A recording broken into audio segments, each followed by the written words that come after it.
Banjarmasin masuk dalam 25 kota terbaik nasional dalam Indeks Pembangunan Statistik. Dari pencapaian tersebut, pemerintah Kota Banjarmasin menerima penghargaan Anindita Wistara data dari Badan Pusat Statistik Nasional yang diterima langsung oleh Kepala Dinas Komunikasi Informatika Wan Statistik Banjarmasin dalam peringatan Hari Statistik Nasional 2024 di Hotel Grand Mercure, Jakarta Pusat, besukan Kamis 26 September 2024. Banjarmasin masuk dalam 25 kota terbaik nasional dalam Indeks Pembangunan Statistik. Dari pencapaian tersebut, pemerintah Kota Banjarmasin menerima penghargaan Anindita Wistara Data dari Badan Pusat Statistik Nasional yang diterima langsung oleh Kepala Dinas Komunikasi Informatika Wan Statistik Banjarmasin, Windiasti Kartika, dalam peringatan Hari Statistik Nasional 2024 di Hotel Grand Mercure, Jakarta Pusat, besukan Kamis 26 September 2024. Kepala Diskominfotik Banjarmasin, Windiasti Kartika, Wahetakwani Prima TV memadahkan Banjarmasin berhasil masuk dalam daftar 25 kota terbaik secara nasional dengan nilai indeks pembangunan statistik sebesar 2,96. Angka tersebut merupakan sebuah pencapaian signifikan dibandingkan pada 2023 lalu yang berada di angka 2,36.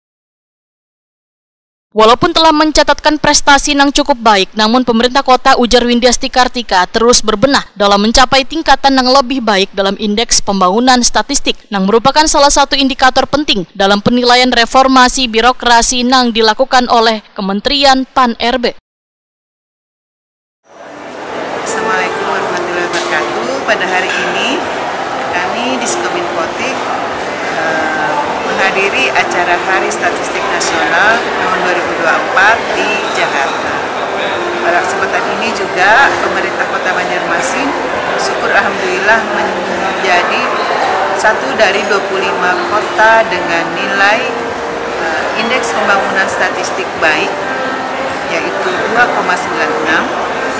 Nilai ini meningkat 0,6 poin dari tahun 2023, yaitu 2,36 dengan kategori cukup. Ini adalah sebuah pencapaian bagi pembangunan statistik Kota Banjarmasin. Oleh karena itu, kedepannya adalah bagaimana cara kita untuk bisa lebih meningkatkan indeks pembangunan statistik Kota Banjarmasin ini yang dilakukan melalui evaluasi pembangunan statistik sektoral yang ada di instansi-instansi pemerintah Kota Banjarmasin. Windiasti Kartika menyatakan penghargaan ini merupakan bagian dari upaya untuk meningkatkan kualitas data statistik di tingkat nasional, sehingga kolaborasi antar instansi sangatlah penting dalam meningkatkan kualitas statistik yang diharapkan mampu berkontribusi bagi tercapainya Indonesia Emas pada 2045 mendatang.